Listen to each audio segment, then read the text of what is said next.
مختلف معاملات کے اوپر گفتگو تو کی جا سکتی ہے، لیکن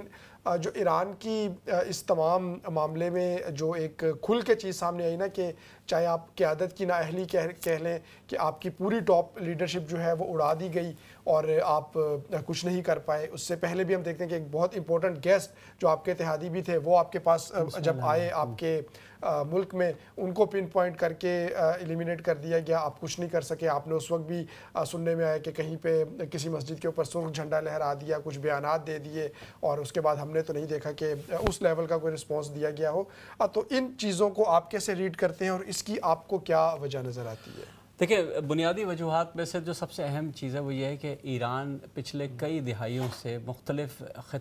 خطے کے اندر مختلف اسلامی ممالک میں پراکسی وار کا حصہ رہا ہے. ٹھیک ہے نا، حصہ کیا رہا؟ وہ انیشیٹ کرنے بالکل وہی رہا، شام میں رہا، لبنان میں رہا، مختلف جگہوں پہ رہا. وہاں یہ سمجھتا تھا کہ یہ جو پراکسی وار ہے یہی وار ہوتی ہے، حالانکہ یہ وار نہیں ہوتی. وار تو جو ہوتی ہے وہ پھر سمجھ میں آ جاتی ہے کہ جب وار ہوتی ہے تو پھر اس طرح ہی اڑایا جاتا ہے. تو اس کے نتیجے میں کیا نکلا کہ سیکیورٹی لیبس جو ان کے ہاں جاسوسی کے حوالے سے اس قدر بڑی بنیاد میں جو موساد اندر گھسی ہوئی تھی اور مختلف تنظیمیں اندر تھی، وہ آج بھی اسی طرح اسٹرانگلی کام کریں. کیا آپ امیجن کر سکتے ہیں کہ کسی کی جو لائیو ٹریکنگ کرنی، کیونکہ سائنسی اور ٹیکنالوجی کے لحاظ سے اسرائیل بہت آگے ہے، ظاہر سی بات ہے، انہی کا سب کچھ چل رہا ہے. وہ ایک ایک بندے کو ٹریک کر کے جس طرح انہوں نے مارا. اور پھر دوسری چیز کیا ہوئی کہ یہ پورا خطہ ایک 1,500 کلومیٹر کا تقریباً فاصلہ ہے، وہاں سے آنا اور وہاں آ کر کے اس پر اٹیک کرنا، یہ بغیر اس کے نہیں ہو سکتا تھا کہ وہ جو بعض جو ممالک تھے ان کی فضائی حدود آپ کو سپورٹ نہ کرتی. اور ہم نے دیکھا لبنان نے بھی کیا، ہم نے دیکھا سیریا نے بھی کیا، ہم نے دیکھا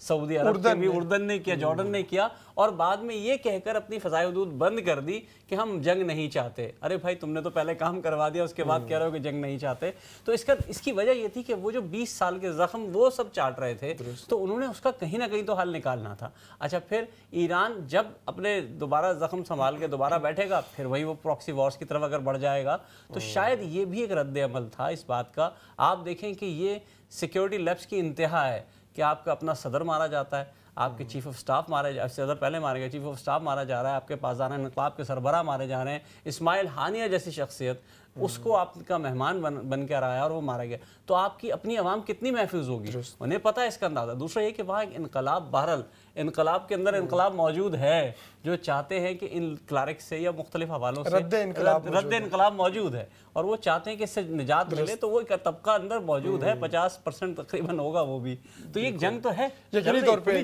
بہت امپورٹنٹ جو پہلو ہے ان کی جانب سے لیتے ہوئے ایک بات کروں گا کہ تاریخ یہ رہی ہے کہ ایران کبھی بھی کسی بھی ملک نے اس پر قبضہ نہیں کیا. ہو سکتا ہے چھوٹا بڑا ہوتا رہا ہے لیکن نہیں رہا. ایک تاریخ موجود ہے، ایک بڑا پرانی حکومت تھی، سلطنت تھی، تبدیلیاں تھی، اسلام کے بھی ایک مختلف سیکٹ کو انہوں نے اپنایا اور پوری بنیاد القوم اپنایا اور اس پر کام کیا.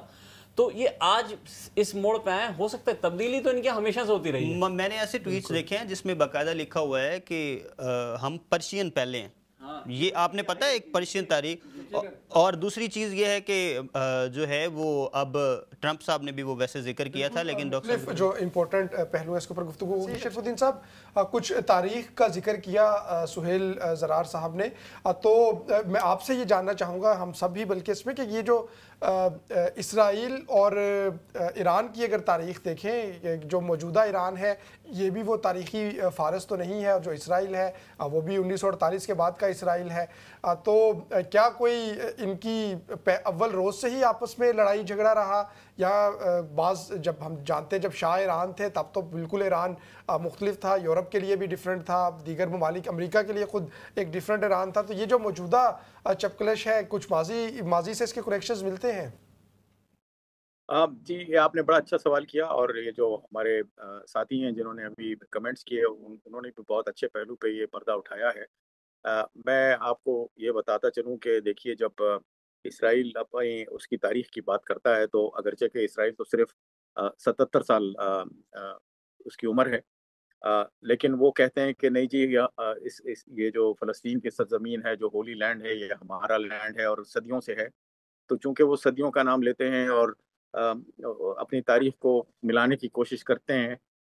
دوسرے قدیم ممالک کے ساتھ، جس میں چین ہے، ایران ہے، تو تھوڑا سا اگر ہم ایک نظر ڈالیں اس سرزمین کی تاریخ پر، تو میں آپ کو بتاتا ہوں کہ یروشلم میں جب ہیکل سلیمانی دوم کی جب رومنز نے اس مسمار کیا، تو رومنس جو تھے وہ 63 before the birth of Christ سے لے کے 313 کرسچین ایرا تک وہ اس کے مالک تھے، رولرز تھے جیروسلم کے. اس کے بعد بائزنٹائن حکومت آئی جو کہ کرسچن حکومت تھی. انہوں نے بھی ایک لمبے عرصے تک 313 سے لے کے 614 تک ایران اس پہ جیروسلم پہ قبضہ رکھا.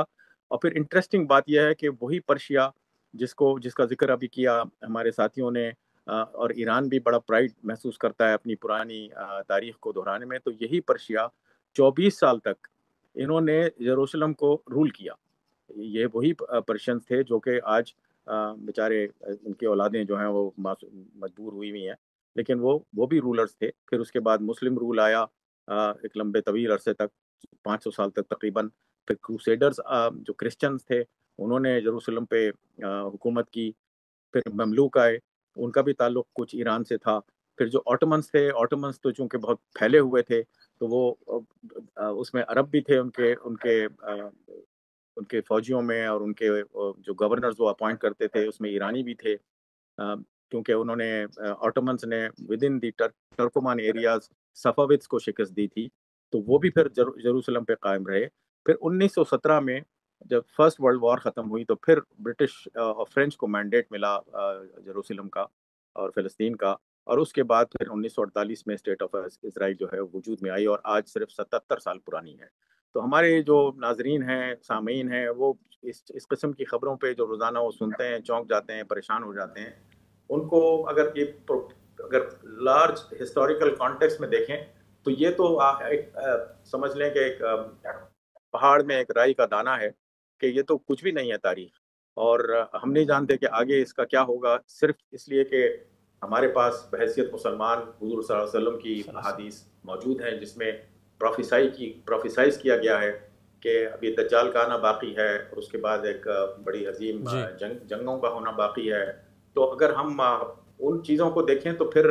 Perhaps the future is very uncertain. جی سر، اور اتنا انسرٹن ہے کہ ہم اس کو سوچ بھی نہیں سکتے. شرف الدین صاحب، جو آپ نے بات کہی، تاریخی حوالوں سے بات کی، ہم یہ بھی دیکھتے ہیں کہ ایران میں کچھ مقام ایسے ہیں جہاں یہودی باقاعدہ طور پہ بستے ہیں، نہ صرف بستے ہیں بلکہ ان کے اسمبلی میں ایک سیٹ بھی ہے. انہوں نے اپنے فیوچر کے حوالے سے بھی وہاں کوئی پلان کیا ہوا ہے، وہاں بھی آنا جانا ہے، اور اس میں ان کو معاونت حاصل ہوتی ہے ایرانیوں کی، ایسا نہیں ہوتا کہ وہ نہیں ہوتی. اور ان کے درمیان بہت سی ہم آہنگی بھی ہے، ثقافتی بنیادوں پہ دیکھتے ہیں، جو تحریکیں ان کے یہاں چلی ہیں، ان کے یہاں جو کچھ ہوا ہے وہ بہت مماثلت بھی ہے. آپ نے بہت اچھی طریقے سے اس کو جوڑا کہ یہ ایسا نہیں ہے کہ کل کا معاملہ تھا، یہ تو بڑے صدیوں سے چل رہا تھا. لیکن اب جو صورتحال ہے، ہم نے دیکھا کہ ایران نے پچھلے دنوں بھی کچھ جوابات دیے، کچھ میزائل فائر کیے، کچھ کیے. حالانکہ اس کے پاس سپر سونک اور دوسرے قسم کے میزائل موجود ہیں جو یقینی طور پہ اس آئرن ڈوم کو تباہ کر سکتے ہیں. لیکن کیا وہ ہمت موجود ہے؟ کیا آپ سمجھتے ہیں کہ وہ جو طاقت چاہیے، جو اسلحے کے بنا بھی ہو جاتی ہے، بنا تحق کے بھی لڑتا ہے، سپاہی والی جو سچویشن ہوتی ہے، کیا آپ سمجھتے ہیں کہ ایران میں اتنا دمخم باقی ہے اس وقت؟ دیکھیے، ایک فرق جو ہے وہ ویسے تو جو مسلمان قوم ہے وہ مختلف ریسز میں اور مختلف کمیونٹیز میں پھیلی ہوئی ہے. اٹس ان لائک جوڈائزم، وہ ایک ریس نہیں ہے. اس میں ترک بھی ہیں، ان کا مزاج الگ ہے، ایرانی ہیں ان کا مزاج الگ ہے، عرب ہیں ان کا مزاج الگ ہے. تو ایرانی جو ہیں وہ بیسیکلی وہ بہت ذہین اور سمجھدار لوگ ہیں، اور ان کی اگر آپ فوک اسٹوریز پڑھیں یا ان کی اگر آپ محاورے دیکھیں یا ان کا لٹریچر اٹھا کے دیکھیں تو آپ اشش کر اٹھیں گے کہ ان کی ذہانت کا کیا لیول ہے. تو میں نہیں سمجھتا کہ وہ ان چیزوں کو جذبات میں عربوں کی طرح یا معذرت کے ساتھ پاکستانیوں کی طرح یا بنگلہ دیشیوں کی طرح دیکھیں گے. ان کے لیے فراست، ذہانت اور فیوچر اسٹریٹجی زیادہ اہم ہے بنسبت اس کے کہ ان کی موجودہ طاقت کیا ہے، اور وہ اگلے ایک ہفتے یا دو مہینے یا 2 سال کی ان کی جو پرسپیکٹیو ہے وہ ہے. تو میرا تو یہی کنکلوژن ہے کہ وہ پوری کوشش کریں گے کہ اس کا جواب نہ دیں، کیونکہ ان کو پتہ ہے کہ چاروں طرف سے وہ لوگ جو ان کے دشمن ہیں وہ تیار بیٹھے ہیں ان کو چیر پھاڑ کرنے کے لیے، اور وہ چاہیں گے کسی طرح سے جو بھی انہوں نے لاسز اٹھائے ہیں اس کو وہ برداشت کر کے اپنی جو لوکل جو پاپولیشن ہے اس کو بھی ٹھنڈا کر کے اس راستے پر گامزن ہو جائیں جس راستے پر اسرائیل نے اب ان کو اکسا دیا ہے. کیونکہ ایک بہت بڑا گیمبل نتن یاہو نے یہ کھیلا ہے کہ اگر تو وہ ٹرمپ کی پالیسی جو سویٹ ٹنگ ہے اور ڈیل کرنے کے چکر میں وہ رہتے ہیں ٹرمپ صاحب، تو اگر وہ والی پالیسی فالو کرتا تو عین ممکن تھا کہ ایران کو وہ لے آتا ٹیبل پہ، اس سے ایک ورکنگ ریلیشن شپ اسٹیبلش ہو جاتی، ایران ایک نیا معاہدہ سائن کر لیتا جس پہ امریکہ راضی ہو جاتا. لیکن اب انہوں نے ایران کو یہ بہت اچھی طرح سے سمجھا دیا ہے کہ آپ کی حفاظت کا اور آپ کی اپنی سیکورٹی کا واحد راستہ وہ ہے جو ہم نہیں چاہتے، اور ایرانی جو کوشش کریں گے کہ وہ ٹیکنالوجی اس لیے حاصل کریں کیونکہ انہوں نے دیکھ لیا ہے کہ جیسے آپ خود کہہ رہے ہیں اور اس میں حقیقت بھی ہے کہ ان کے ملٹری لیڈرز، ان کے اسٹریٹجسٹ، ان کے سائنٹسٹ جو ہیں وہ گاہے بگاہے ہر 6 ماہ بعد 1 سال بعد وہ ٹارگٹ ہو جاتے ہیں، اور ایک سائنسدان کے بننے میں آپ کتنا انویسٹمنٹ لگتا ہے، کتنا ٹائم لگتا ہے، آپ بخوبی جانتے ہیں. تو ایران کو انہوں نے خواہ پش کیا ہے اس راستے پر جس راستے سے اس کو ہٹانا مقصد. اس کے ریئیکشن کے بعد پھر وہ آگے کیلیبریٹ کرتے ہیں. یہ ضرور ہے کہ ایران خاموش نہیں بیٹھے گا، اس کے سارا کے سارا جو بال ہے وہ ایران کے کورٹ میں اس وقت آیا ہوا ہے، لیکن اتنا زیادہ وہ ریئیکٹ نہیں کرے گا کہ یہ ایک بہت بڑی اس میں آگ میں بدل جائے ریجن. کیونکہ آپشنز تو آپ صبح سے سن رہے ہیں خبروں پہ جو آ رہے ہیں وہ یہ کہ وہ امریکی انٹرسٹ پر اور ان اڈوں پر حملہ کر سکتا ہے جو اس کی ریچ میں ہیں، جو گلف سٹیٹس میں ہیں. وہ ابھی آپ دیکھیے کہ ایک اور خبر آ رہی تھی کہ اسرائیل نے اپنی ایمبیسیز کو اور کونسولیٹس کو بند کر دیا ہے کیونکہ ان کو یہ ڈر ہے کہ جس طرح سے امریکہ میں ایک واقعہ ہوا تھا اسرائیلی ڈپلومیٹ کے ساتھ، ایران کوشش کرے گا کہ اپنے آپریٹوز کے ذریعے اس طرح سے ان کو پریشر میں لائے. تو یہ باقی چیزیں وہ ہوں گی، جواب بھی دیں گے، میزائلز بھی داغیں گے، لیکن کوشش کریں گے کہ وہ اس کو کنٹین کریں کیونکہ ان کو پتہ ہے کہ وہ اگر اس میں فل فلیٹ چلے گئے تو وہ ایران کے لیے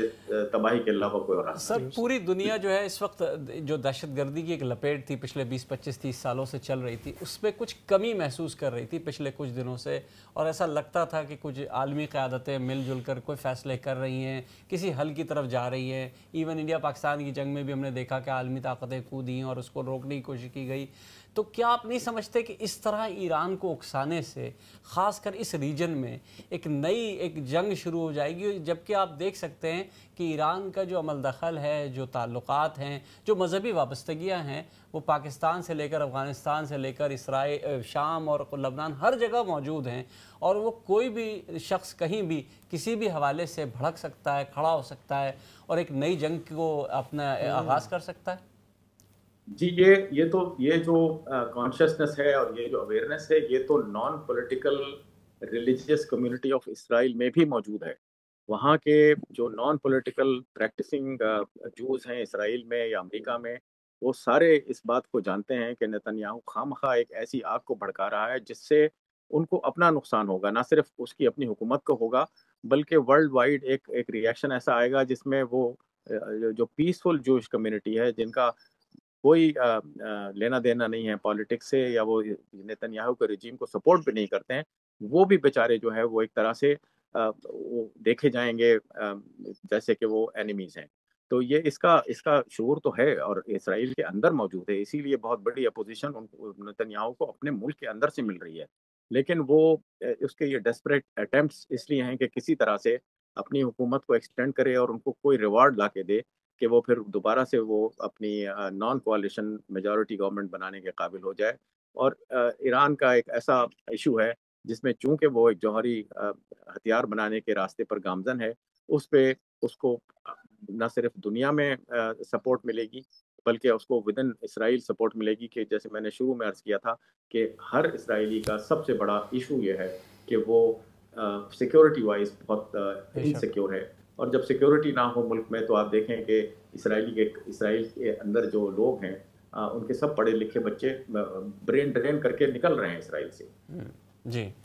اچھا، وہ نہیں چاہتے کہ ایک ایسے کنٹری میں رہیں جہاں پہ مختلف ہر وقت سیکیورٹی سچویشن جو ہے وہ رہتی ہے. اچھا میں چاہوں گا آپ سے، اور مطلب ذہن بھائی بھی بیٹھے ہوئے ہیں، ایک سوال میرے ذہن میں آ رہا ہے کہ ہم صبح سے دیکھ رہے ہیں کہ مختلف ممالک کے جو سربراہان ہیں یا مختلف حوالوں سے بات ہو رہی ہے. فرانس نے بھی بڑا سخت رد عمل دیا، امریکہ نے تو یہاں تک کہہ دیا کہ اگر ایران نے کوئی رد عمل کیا تو ہم اس کے پیچھے کھڑے ہیں، اور اس طرح کی چیزیں کریں، تو کیا یہ صرف ایران کو ڈرانے دھمکانے کی ایک دوڑ ہے یا واقعی اس کو چپ کرانا چاہتے ہیں؟ اور اگر ویسے ہی جیسے پاکستان کے ساتھ ہوا تھا کہ کہا گیا شروع میں کہ ہماری جنگ نہیں ہے، ان کو یہ تو 1000 سال سے لڑ رہے ہیں، اور جیسے ہی جنگ طول پکڑی اور دیکھا کہ ایک کا پلڑا بھاری ہو رہا ہے تو اپنے ساتھی کو یا دوسرے حوالوں سے دوسروں کو روکنے کے لیے وہ بیچ میں کودے، تو کیا آپ کو لگتا ہے کہ ایسے سب کودیں گے بیچ میں؟ دیکھیں اگر آپ پاکستان اور انڈیا کے کانٹیکس کو اس سے جوڑنے کی کوشش کریں تو میرے خیال میں وہ شاید ڈیفرنٹ سینیریو ہوگا. اس کے پیچھے وجہ یہ ہے کہ پاکستان اور انڈیا میں شاید ڈائریکٹلی انڈائریکٹلی امریکہ کا کوئی مفاد نہیں تھا اس پرٹیکولر جنگ کا. اگر آپ وار اینڈ ٹیرر کو دیکھیں یا دوسری جنگوں کو دیکھیں تو وہاں امریکہ ڈائریکٹلی انڈائریکٹلی انوالو تھا. اگر اس جنگ کو ان پرٹیکولر دیکھیں تو امریکہ کی سپورٹ یہ ہر شخص کو پتا تھا کہ اسرائیل کے ساتھ ہوگی، کہ وہ ایک عرصے سے اس کو سپورٹ کرتا آ رہا ہے اور وہ ان کے ایک باہمی معاملات ہیں اکٹھے. اور ایران کو بھی کیونکہ بار بار منع کرتا آ رہا ہے امریکہ کہ آپ اس طرح کا کوئی جو جوہری ہتھیاروں کا معاملہ ہے اس کو روکیں اور اس کو جہاں تک ہے اس کو سکویز کرنے کی کوشش کریں، بلکہ ختم کریں جہاں تک ممکن ہے. لیکن اب اس جنگ میں میرا خیال ہے کہ باقی ویسٹرن پاورز جو ہیں وہ تو شاید مخالفت کریں اسرائیل کی بھی، لیکن جو امریکہ ہے وہ نہیں کرے گا. اس کے پیچھے وجہ یہ ہے کہ ٹرمپ جو ہے وہ شروع سے ہی نیتن یاہو کے بہت بہترین قسم کے الائے ثابت ہوئے ہیں، اور غزہ کے معاملات میں جیسے ہم نے دیکھا ویسے ہی ایسے ہو گیا ادھر بھی. اچھا شرف الدین صاحب سے ایک سوال میں پوچھنا چاہوں گا. شرف الدین صاحب، یہ بڑا شور اٹھتا تھا پہلو میں، دل کا جو چیرا تو ایک قطرہ خونہ نکلا والی سچویشن تو نہیں ہوگی کہیں کہ یورینیم کی افزودگی ہو رہی ہے جناب 60% ہو گئی ہے، یا پہلے جو ویپن آف ماس ڈسٹرکشن کی بات اٹھی تھی کہ جناب اور بعد میں پتہ چلا وہاں تو کچھ تھا ہی نہیں. تو کیا ہے، کیا اصل کیا حقائق ہیں، کتنا ہے، اور کیا وہ واقعی ایٹم بم بنانے کی صلاحیت رکھتا ہے ایران؟ یہ تو خیر کسی کو بھی نہیں معلوم، کیونکہ یہی تو IAEA کا سارا ان کا پرپس تھا کہ پتہ چلے کہ وہ کہاں پہ ہیں. لیکن ان کے جو ٹیکنیشینز گئے وہاں پر، جو انہوں نے دیکھا، تو لازم بات ہے کہ اگر دھواں اٹھ رہا ہے تو کہیں نہ کہیں تو چنگاریاں چل رہی ہیں. تو دھواں تو ہے، چنگاری بھی ہے، اور یہ کہاں تک پہنچ چکا ہے، کتنا انڈیج کر لیا ہے، اس کے بارے میں بہت ساری آراء موجود ہیں. وہ کہتے ہیں کہ جی 90% تک وہ پہنچ گئے ہیں 90% بنانے کے. اور لیکن یہ ایشو نہیں ہے. ایشو یہ ہے کہ کیا آپ کو یہ حق حاصل ہے کہ آپ WMD کا نام لے کے آپ کسی کنٹری پہ چڑھائی کر دیں جبکہ آپ کے پاس پروف موجود نہیں ہے. تو یہ ایشو ہے کہ عراق پہ انہوں نے حملہ کیا، جیسے آپ بتا رہے ہیں کچھ نہیں نکلا. ان کے اوپر اگر حملہ کریں اور نکلے ضرور، لیکن وہ نہ نکلے جس کا ان کو خطرہ تھا، تو یہ ایک ریپیٹ ہو جائے گا جس میں آپ یہ سمجھ لیں کہ international law already international law کی سچیاں ہو چکی ہیں، اس کو تو بالکل آپ سمجھ لیں کہ پھر کو کھڑکی سے باہر نکال کے پھینک. جیسے یہ شرف الدین صاحب، وہاں سے تو پتہ نہیں کچھ نکلے گا یا نہیں، لیکن اسرائیل کے بارے میں تو تمام لوگ جانتے ہیں کہ ان کے پاس تو ہے نا کیا کیا ہے، اور اس میں سے جتنا کچھ وہ استعمال کر سکتے تھے انہوں نے غزہ میں کر کے دکھا بھی دیا، لیکن بہرحال ان کو نہیں روک رہے. سید شرف الدین صاحب، تھینک یو ویری مچ، آپ ہمارے ساتھ موجود رہے. پروگرام کا جو وقت ہے بالکل اپنے اختتام پہ پہنچ چکا ہے. بہت شکریہ آپ کے وقت کا، اور خاص طور پہ جو بہت اس حوالے سے ہماری رہنمائی بھی کی کہ جو سچویشن ہے اس وقت خطے کی، اور اگرچہ ہم دعا گو ہیں کہ یہ جو تمام معاملات ہیں یہیں پہ رک جائیں، جو آگ ہے جنگ کی وہ مزید نہ بھڑکے، لیکن بہرحال جتنی صورتحال جس طرح سے خوفناک ہوتی جا رہی ہے نا، وہ یقیناً ایک سنجیدہ نوعیت کی صورت ہے. سہیل بھائی صرف 2 منٹ ہے، میں چاہوں گا 1 منٹ میں آپ کو اختتامی کلمات ادا کر دیں. دیکھیں اختتامی کلمات تو ہماری دعائیں ہوتے ہیں ہمیشہ. ہم چاہتے ہیں کہ دعا اس پر خاتمہ ہو کہ شاید جنگ رک جائے اور آگے نہ بڑھے معاملہ. لیکن دیکھیں کسی کو بھی جو آرٹیکل جو UN کو آرٹیکل ہے وہ سے کوئی نہیں روک سکتا کہ اپنے اوپر جب کسی نے جنگ مسلط کی تو وہ جواب دینے کا حق رکھتا ہے، اب جیسا بھی دے. اب وہ اس کی عوام اس سے کتنی مطمئن ہوتی ہے نہیں ہوتی ہے وہ ایک الگ بحث ہے. لیکن ایک جو طاقتور ہے وہ مزید طاقتور ہو جاتا ہے اگر آپ اس کا جواب نہیں دیتے. تو جواب تو کہیں نہ کہیں آپ کا بنتا ہے، جیسے بھی ہو آپ کو دینا تو پڑے گا. امن کی جانب جو ہے وہ قدم بڑھنا چاہیے. جنگ کسی بھی مسئلے کا حل نہیں ہوتی، ہم دیکھ چکے ہیں، خاص طور پہ یہ جو گزشتہ 2 سال کا تقریباً عرصہ رہا ہے. بہرحال ناظرین، ہماری اس خصوصی ٹرانسمیشن کی اختتام کا وقت ہوا چاہتا ہے. ہم تمام لوگوں کو یہاں سے اجازت دیجیے. اللہ نگہبان.